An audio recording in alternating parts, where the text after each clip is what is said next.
Betul. Ya, belum. Ya. Sudah ke situ. Ya. Bisa kita mulai? Assalamualaikum warahmatullahi wabarakatuh. Waalaikumsalam.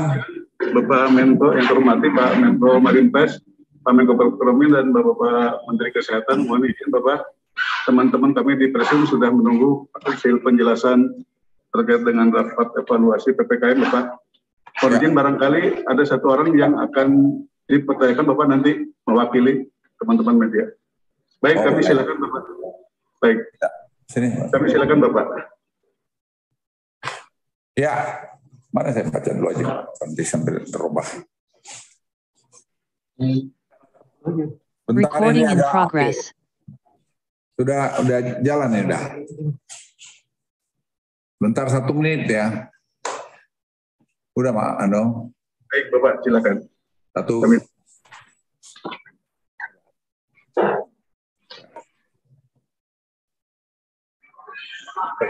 Oke. Assalamualaikum warahmatullahi wabarakatuh, teman-teman media dan seluruh masyarakat Indonesia. Saya cintai, saya banggakan. Pada kesempatan hari ini, izinkan saya kembali memberikan informasi perihal penanganan pandemi COVID-19 khususnya di wilayah Jawa Bali. Dalam kesempatan pertama ini saya perlu menyampaikan bahwa kebijakan dan pelaksanaan PPKM yang pemerintah ambil hingga hari ini tetap mengikuti level asesmen PPKM yang telah kami sesuaikan seperti minggu lalu dengan memberi bobot lebih besar terhadap rawat inap rumah sakit. Berdasarkan data yang kami kumpulkan dari berbagai sumber dan dijelaskan bahwa varian Omikron ini menyebabkan penularan lebih cepat atau jauh lebih cepat. Bahkan di beberapa negara seperti Amerika Serikat, Israel, Prancis, dan Jepang, angka kematian terkonfirmasi COVID-19 juga sudah mulai melewati puncak Delta. Namun pola yang berbeda juga terjadi di negara lain seperti India dan Afrika Selatan. Untuk itu pemerintah terus melakukan pembaharuan data, meminta masukan dari berbagai ahli dalam bidangnya dan menganalisis perkembangan yang terjadi di seluruh negara sehingga kita bisa mendapatkan masukan dalam penanganan Omikron ini sehingga proses pengambilan keputusan itu benar-benar kita lakukan secara holistik. Tren kenaikan kasus COVID-19 di Indonesia meningkat sangat pesat. Namun secara umum dampak terhadap rumah sakit dan kematian secara keseluruhan relatif masih jauh lebih kecil dibandingkan dengan Delta.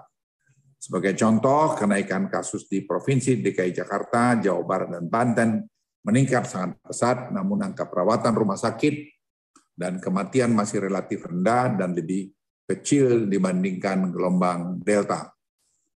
Namun untuk Provinsi Bali perlu mendapat perhatian khusus karena terdapat tren penambahan kasus juga melebihi puncak Delta. Tapi angka keterisian rumah sakit juga meningkat tapi masih tetap dalam borderline.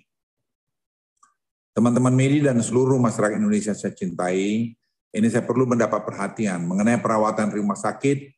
Perlu kami sampaikan bahwa 65% pasien yang dirawat saat ini memiliki gejala ringan dan tanpa gejala. Yang kita minta jangan masuk rumah sakit, tapi masuk saja di isoter, karena cukup dengan di isoter. Nah, dari data ini saya minta dipegang betul-betul dan minta perhatian pada kita semua, terutama orang-orang yang menganjurkan tidak vaksin. Dari 356 pasien meninggal dari sejak Omikron jalan, 42% itu memiliki komorbid. Saya ulangi, 42% memiliki komorbid. 44% lansia. Dan ini yang ingat, 69% belum divaksinasi lengkap. Jadi kelompok komorbid, saya mohon yang punya hipertensi, diabetik, dan komplikasi perlu mendapat perhatian. Jadi saya mohon orang-orang yang menggunakan atau dirinya untuk menganjurkan jangan vaksinasi, Anda tuh bertanggung jawab di komunitasmu kalau ada orang yang meninggal karena tidak divaksin. Jadi saya minta betul karena data, kita bicara pakai data. Jadi data ini menunjukkan itu tuh 69% yang belum divaksin itu yang data meninggal di angka yang terakhir ini. Mayoritas dari pasien dirawat berat, kritis, dan meninggal dunia adalah para lansia. Jadi saya mohon yang lansia kalau Anda belum vaksin, cepat-cepat vaksin sana. Kemudian oleh karena itu pemerintah akan melakukan kebijakan proteksi untuk para kelompok rentan tersebut di atas, terutama para lansia yang belum divaksinasi lengkap. Ini betul-betul kami himbau supaya Bapak Ibu sekalian jangan mendengarkan masukan-masukan yang tak jelas itu. Kita bicara data dan keselamatan Anda dan keluarga dan sekeliling. Berdasarkan data-data tersebut di atas, pemerintah telah mengambil kebijakan-kebijakan sebagai berikut. Mendorong percepatan vaksinasi terutama dosis 2 untuk para lansia dan kelompok rentan lain seperti juga penyediaan vaksin booster yang cukup untuk seluruh masyarakat Indonesia. Presiden telah memerintahkan Panglima TNI, Kapolri, Kepala BIN, dan Kepala BKKBN untuk beraksi di lapangan. Kedua, meningkatkan fasilitas pelayanan kesehatan di rumah sakit, termasuk tenaga kesehatan, obat-obatan, dan kenaikan jumlah bed yang dikonversi untuk COVID-19. Jadi jumlah tempat tidur ini sudah kita siapkan sama dengan Delta kemarin. Kemudian mengaktifkan fasilitas-fasilitas isolasi terpusat untuk merawat pasien OTG dan gejala ringan, sehingga tidak membebani rumah sakit. Mendorong penyediaan fasilitas penginapan khusus para nakes. Jadi nakes itu kita harapkan dapat nginap dekat hotel yang dekat rumah sakit, sehingga mereka bisa kita proteksi juga kesehatannya dan juga mereka jangan sampai tertular. Kemudian sesuai arahan Presiden, hanya gejala yang sedang, berat, dan kritis yang masuk dalam rumah sakit dan sisanya melakukan isolasi terpusat. Ini hasil diskusi yang dalam dengan para tim, para ahli, kita mau membuat kesimpulan ini. Dan Presiden memberikan endorsement. Pemerintah akan mendorong secara masif penggunaan telemedicine untuk masyarakat yang memiliki gejala ringan. Dan saya kira Menteri Kesehatan sudah melakukan tugasnya dengan sangat baik dan ini sangat membantu pada masyarakat. Jadi jangan diabaikan, pemerintah kita, Kementerian Kesehatan telah bekerja dengan baik dalam hal ini. Pemerintah menghimbau kepada masyarakat untuk tidak panik dalam menghadapi lonjakan kasus Omikron ini, karena pemerintah telah mengambil langkah-langkah persiapan untuk menghadapi gelombang Omikron ini. Masyarakat tetap aja beraktivitas seperti biasa, saya ulangi seperti biasa, sesuai dengan aturan prokes dan ketentuan PPKM. Jadi kalau kita patuh pada itu semua, tidak ada yang perlu dikhawatirkan. Tapi kalau Anda punya kasus komorbid belum vaksin, Anda perlu hati-hati, karena Anda menjadi salah satu orang yang bisa check out. Pemerintah akan mengambil kebijakan pengetatan lebih terarah untuk kelompok rentan seperti lansia, kelompok komorbid, dan yang belum divaksin. Jadi pengetatan PPKM akan berbeda dengan varian Delta. Karena itu Omikron ini lebih menyasar pada kelompok rentan. Jadi kelompok-kelompok yang sehat, Anda berolahraga dengan baik, Anda sudah divaksin, Anda tidak punya komorbid, patuh dengan ini, dan hidup dengan gembira, tidak perlu terlalu takut. Tentu ada bahaya, tapi probability-nya itu sangat kecil. Teman-teman media dan seluruh masyarakat Indonesia yang saya cintai, berdasarkan level assessment saat ini, kami sampaikan bahwa aglomerasi Jabodetabek, daerah istimewa Yogyakarta, Bali, Bandung Raya, dan akan ke level 3. Hal ini terjadi bukan akibat tingginya kasus. Saya ulangi, bukan akibat tingginya kasus, tetapi juga karena rendahnya tracing. Bali juga naik ke level 3, salah satunya disebabkan oleh rawat inap yang meningkat. Hal ini terkait dengan keputusan yang dapat dilihat nanti dengan instruksi Mendagri yang akan keluar hari ini. Jadi kita ingin yang ringan-ringan itu jangan masuk di OTG itu di rumah sakit, supaya bornya itu tetap rendah. Sehingga juga kita lihat nanti ICU, bed ICU itu menjadi juga sangat indikator yang kuat. Dihadapkan pada karakteristik varian Omikron yang berbeda dengan varian Delta, pemerintah melakukan beberapa penyesuaian aturan level 3 dengan kebijakan pengetatan yang lebih terarah bagi kelompok lansia, komorbid, dan belum divaksin. Jadi target pemerintah ke sana. Beberapa penyesuaian dilakukan sebagai berikut. Untuk industri orientasi ekspor dan domestik dapat terus beroperasi 100%. Jika memiliki IOMKI, dan minimal 75% karyawan dosis kedua vaksinnya, dan menggunakan Peduli Lindungi. Peduli Lindungi jangan pernah ditinggalkan. Untuk kegiatan supermarket dapat beroperasi sampai dengan pukul 21 dan maksimal pengunjung 60%, sedangkan untuk pasar raya dapat beroperasi sampai 20.00 dan maksimal pengunjung 60%. Untuk mal akan dibuka pada sampai pukul 21, maksimal 60% pengunjung. Bagi anak kurang dari 12 tahun, minimal vaksin dosis pertama. Dan tempat bermain anak serta tempat hiburan dapat dibuka maksimal 35% dan wajib bukti vaksinasi dosis untuk anak di bawah 12 tahun. Untuk warteg dan lapak jajan dapat dibuka sampai jam 21, maksimal bisa 60%, dan restoran atau kafe juga dapat dibuka maksimal 60%, pengunjung sampai 21.00. Untuk bioskop tetap kita buka dengan anak di bawah 12 tahun diperbolehkan masuk, tetapi harus sudah menerima dosis pertama. Untuk tempat ibadah maksimal 50%, kapasitasnya, fasilitas umum maksimal 25%, dan kegiatan seni budaya juga bisa 25%. Dan teman-teman sekalian, ini semua akan kita lihat terus minggu ini. Kalau minggu ini bagus, kita minggu depan akan lebih longgarkan. Karena kami terus terang tidak ingin juga kita ketakutan dan ekonomi kita terganggu, padahal sebenarnya tidak ada masalah. Jadi kalau kita semua disiplin, kita semua bahu-membahu, tidak saling menyalahkan, mestinya tidak terlalu banyak masalah kita hadapi.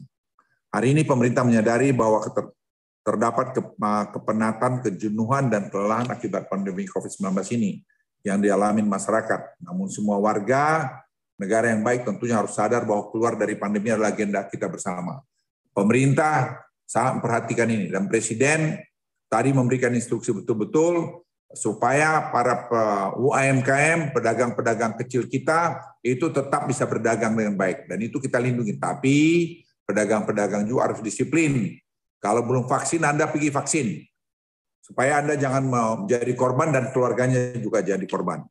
Pemerintah mempersilakan masyarakat yang sudah melakukan vaksinasi lengkap dan juga booster untuk terus beraktivitas biasa. Jangan takut.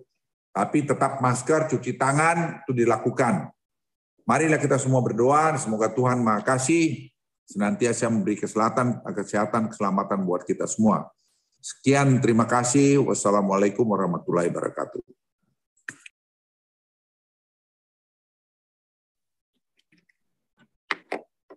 Silakan Pak Menko Perekonomian. Silakan Pak Airlangga.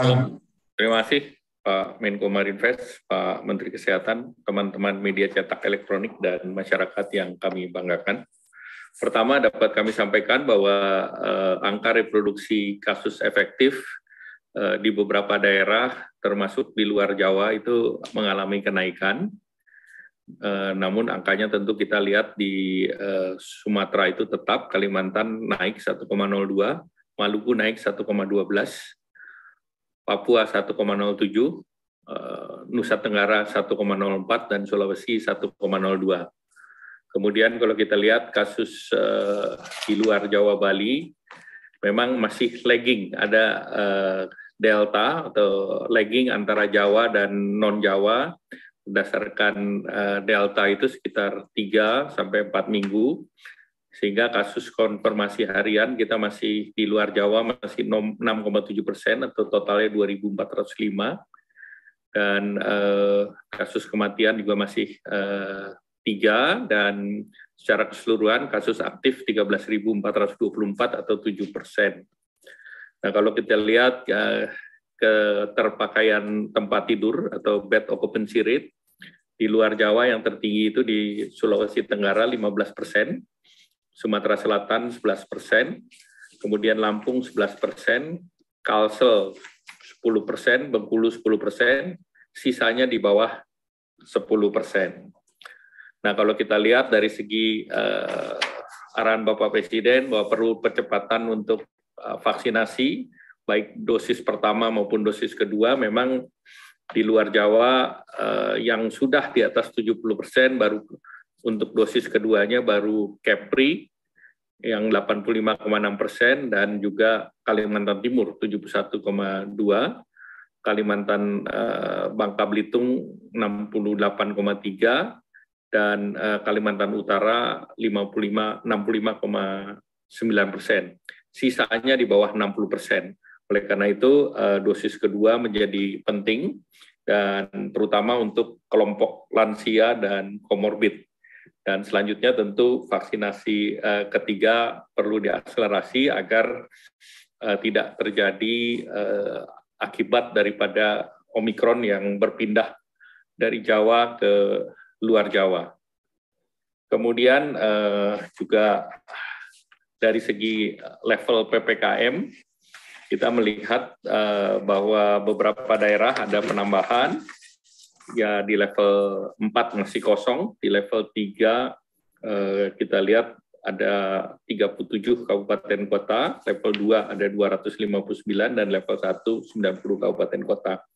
Nah, tentu kita akan melihat terkait dengan kapasitas respons, peningkatan kasus, dan juga dari segi rumah sakit. Kalau kita lihat dari keseluruhan tingkat isolasi terpusat di luar Jawa Bali itu kapasitas tersedia 27.766 tempat tidur dan terisi 303 atau bornya masih 1,09%. Tadi arahan Bapak Presiden untuk gejala ringan itu akan didorong OTG dan ringan itu isolasi terpusat atau isolasi di rumah masing-masing ataupun isolasi mandiri apabila memenuhi persyaratan. Nah, kemudian tentu kita melihat beberapa hasil survei di masyarakat yang ada itu terlihat optimisme, itu diprediksi bahwa perekonomian Indonesia itu di level 4,7 sampai 5,6%. Baru saja tadi BPS mengumumkan bahwa pertumbuhan kita di tahun 2021 year on year 3,69 atau 7%. Dan di kuartal keempat 5,02%. Nah, tentu kita melihat bahwa di pertumbuhan di kuartal pertama tahun lalu itu kita masih minus 0,7%, dan tentu kita berharap bahwa di kuartal pertama tahun ini kita bisa dorong di atas 5%, dan tentunya akan mempengaruhi di kuartal kedua karena ada momen puasa dan hari raya. Dan dari program pemerintah untuk penanganan COVID yang disediakan alokasinya adalah 455,62 triliun dan penanganan kesehatan adalah 122,5 triliun, di mana untuk penanganan pasien itu sekitar 32,96 triliun, walaupun tentu akibat Delta kemarin masih ada yang di carry over yang besarnya sekitar 23,6 triliun. Kemudian ada program perlindungan masyarakat 154,8 dan penguatan pemulihan ekonomi sebesar 178,3 triliun. Nah, kemudian kegiatan G20 bulan Februari ada 17 event dan ini adalah baik itu virtual maupun hybrid, dan tentu ini dijaga sesuai dengan protokol kesehatan. Terkait dengan MotoGP, ini akan dipersiapkan yang untuk 18 dan 20 sesuai dengan ketentuan instruksi Mendagri, dan kita melihat bahwa vaksinasi akan terus didorong. Dan tentu dalam situasi seperti ini, arahan Bapak Presiden di luar Jawa kita harus persiapkan untuk terkait dengan kasus Omikron yang punya potensial untuk masuk di luar Jawa, dan juga kesiapan terhadap manajemen, terutama untuk telemedicine, dan juga ketersediaan obat-obatan di daerah yang perlu disiapkan, sambil mengakselerasi vaksinasi, dan tentu juga peningkatan protokol kesehatan untuk penggunaan masker, menjaga jarak dan mencuci tangan, dan tentu berbagai kegiatan ini akan disesuaikan dengan situasi di daerah masing-masing. Demikian, terima kasih, kami kembalikan. Wassalamualaikum warahmatullahi wabarakatuh. Ya, saya persilakan Pak Menteri Kesehatan. Terima kasih Pak Menko Marinvest, Pak Menko Ekon, rekan-rekan wartawan sekalian. Assalamualaikum warahmatullahi wabarakatuh. Meneruskan yang disampaikan oleh Bapak-Bapak Menko, kami konfirmasikan bahwa sekarang sudah ada 3 provinsi yang jumlah kasusnya melebihi jumlah kasus gelombang Delta yang lalu. Pertama DKI Jakarta, jumlah kasusnya kemarin sudah mencapai 15.800, padahal puncak tertingginya DKI sebelumnya 14.600. Kemudian Provinsi Banten yang jumlah kasusnya mencapai 4.800, padahal di gelombang Delta yang kemarin paling tinggi 3.900, dan Provinsi Bali yang jumlah kasusnya sudah sempat menyentuh 2.000, sedangkan tertinggi di gelombang Delta 1.900. Nah, ketiga provinsi yang jumlah kasus hariannya sudah melebihi dari puncak Delta tersebut, angka yang dirawat di rumah sakit masih di sekitar 30%-an sampai 50%-an. Jadi yang saya ingin sampaikan di sini adalah rekan-rekan media tolong sampaikan bahwa tidak usah panik kalau melihat jumlah kasusnya naik tinggi. Karena memang yang lebih penting yaitu yang masuk rumah sakit dan wafat itu jauh lebih rendah dan masih bisa terkendali. Jadi penting sekali publik memahami bahwa jumlah kasus akan naik tinggi. Jadi negara-negara lain bisa 2 kali sampai 3 kali Delta. Yang penting kita bisa menjalankan terus protokol kesehatan agar yang masuk ke rumah sakit dan kemudian yang wafat itu di bawah rata-rata. Dan paling penting untuk provinsi-provinsi atau kota yang lagi naik, ya sudah kita perketat protokol kesehatan, pakai masker dan membatasi mobilitas untuk sementara 2-3 minggu. Kemudian yang kedua yang saya ingin sampaikan ada rumah sakit. Ya, rumah sakit kita sekarang terisi 18.000. Ya, rumah sakit kita sekarang terisi angka pasnya 18.966. Kapasitas total rumah sakit kita 400.000. Yang disiapkan untuk COVID 120.000. Jadi dari 120.000 terisi per kemarin 18.966. Dan dari 18.966 yang sudah confirm COVID itu 15.292. Yang lainnya masih probable. Nah, angka dari 15.000, balik lagi kapasitas COVID-nya 120.000 ya. Itu 10.000 itu masih OTG, orang tanpa gejala dan ringan. Jadi sebenarnya ke depannya, kalau kita lebih efisien dengan cara yang OTG dan ringan itu bisa isolasi mandiri atau isolasi terpusat, sebenarnya keterisian rumah sakit kita itu masih sangat rendah. Masih sangat rendah. Hal ketiga yang saya ingin sampaikan tadi oleh Pak Menko juga sudah disampaikan, bahwa yang meninggal 356 karena COVID sejak 21 Januari, itu 69% belum vaksin lengkap atau belum divaksin sama sekali. Kemudian dari 58 orang yang sekarang masih dirawat di rumah sakit dengan kondisi berat dan kritis menggunakan ventilator, itu 60% belum vaksin lengkap atau vaksin sama sekali. Jadi penting sekali rekan-rekan media menyampaikan, yuk rakyat yang belum divaksin, masyarakat yang belum divaksin, terutama lansia, itu harus segera divaksin dan yang belum 2 kali cepat segera divaksinasi 2 kali. Karena ini penting sekali untuk bisa melindungi mereka. Ya. Kemudian yang terakhir, juga kami sampaikan bahwa layanan telemedicine sudah kita lakukan di Jakarta dan sudah bisa melayani 150.000 yang secara kumulatif terkena positif, sudah mengirimkan juga sekitar 38.000 obat-obatan ke mereka yang sudah teridentifikasi positif, dan mulai minggu ini akan kita perluas ke Bandung Raya, Semarang Raya, Solo Raya, Jogja, Malang Raya, dan Denpasar. Dari kami sekian, sekali lagi jangan panik, tapi juga jangan jumawa, tetap waspada. Kalau sedang naik kotanya kita, kurangi mobilitas, stay aja di rumah. Insya Allah nanti di akhir Februari kita bisa mengatasi pandemi.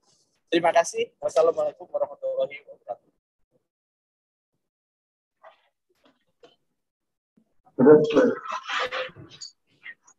Terima kasih. Silakan. Pak Menko, mohon izin Bapak ada yang mau disampaikan dari wartawan pertanyaan. Silakan. Ya, 1-2 aja. Baik, selamat siang Bapak Menteri semuanya. Ini ada sedikit pertanyaan dari teman-teman wartawan di sini. Yang pertama, terkait dengan soal polemik alat tes yang terjadi, ini ada sejumlah alat tes yang menunjukkan hasil positif dan negatif yang berbeda, dan juga adanya layanan tes PCR khusus Omicron, dan ini sikap pemerintah sendiri seperti apa? Lalu juga apakah dari pemerintah juga ada upaya untuk penyeragaman atau menentukan alat tertentu terkait dengan tes ini atau tidak? Dan juga adakah penegakan hukum terkait dengan penetapan harga tes PCR yang juga masih ada yang berbeda? Dan terakhir, Bapak Menteri, pertanyaan berikutnya, beberapa waktu terakhir ini juga ada kenaikan permintaan tes COVID-19 di sejumlah lokasi, Dan juga dari penyedia layanan tes COVID-19 ini sendiri melakukan sistem peduli lindungi yang sulit diakses dan diperbarui statusnya. Bagaimana pemerintah juga menyikapi hal ini. Terima kasih Pak Menteri semuanya. Ya, persilakan Pak Budi jawab aja. Pak Budi punya mainan tuh. Ya. Jadi yang pertama, tidak ada tes PCR yang 100% sempurna. Karena baik dari sensitivitas maupun spesifisitasnya itu kisarannya antara 95 sampai 99%. Jadi kalau kita tesnya kemarin sempat 500.000 tes sehari, ya ada 1% itu 5.000 yang bisa miss. Ya. Tidak ada tes PCR dimanapun di dunia ini yang 100% sempurna. Oleh karena itu, untuk kedatangan dari luar negeri yang sering ramai, Kementerian Kesehatan sudah mengizinkan kalau misalnya ada di tes positif, boleh melakukan tes pembanding. Cuma bayar sendiri dan sekaligus 2 lab yang berbeda dan sudah diakreditisasi oleh Kementerian Kesehatan. Sehingga kalau keluar nanti 2 hasilnya, langsung kita bisa lihat, oh ternyata kan jadi ada 3 hasilnya. Kalau 2, 1 bilang negatif, yaitu otomatis negatif. Kalau 2 dari 3 itu bilang positif, ya dia itu positif. Ya, jadi yang pertama, tidak ada dimanapun di dunia 100% PCR itu tepat. Selalu ada selisihnya. Ya, dan tapi diberikan kesempatan kalau misalnya ada yang datang kemudian dia ragu, dia bisa tes banding. Kemudian pertanyaan yang berikutnya menanyakan mengenai reagen khusus. Reagen khusus itu memang dibutuhkan untuk identifikasi Omikron, tapi sekarang karena sebagian besar saya rasa di seluruh Indonesia sudah Omikron, ya tidak terlalu diperlukan lagi karena ya, kita hanya perlu itu untuk melihat deteksi penyebarannya seperti apa. Kemudian mengenai masuk di peduli lindungi masih ada yang belum sempurna, saya rasa memang kemarin kita tes biasanya itu 250.000 sampai 300.000 per hari tesnya masuk peduli lindungi. Kemarin naik jadi 500.000. Jadi banyak lab yang masih kesulitan untuk memasukkan datanya ke peduli lindungi, melakukan kesalahan pada saat memasukkan data karena bebannya yang demikian tinggi. Kami menyadari itu, sekarang kami sudah melakukan koneksi online antara lab-lab besar, salah satunya seperti yang kita sering lihat di media, agar mereka tidak usah melakukan data entry duplikasi. Apa yang sudah mereka lakukan di sana langsung masuk ke peduli lindungi sehingga mengurangi kemungkinan kesalahan data entry dan juga mengurangi beban. Karena sekarang jumlah yang harus dites itu naik sampai hampir 2 kali lipat yang mungkin bisa menyebabkan orang capek dan menyebabkan kesalahan data. Terima kasih, Pak.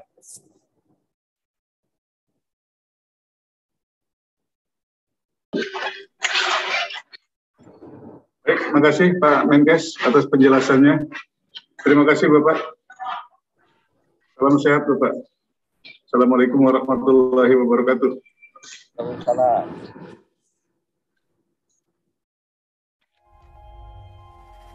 Tidak euforia yang berlebihan. Recording stopped. Vaksinasi ini dan tetap taat terhadap protokol kesehatan, terutama memakai masker.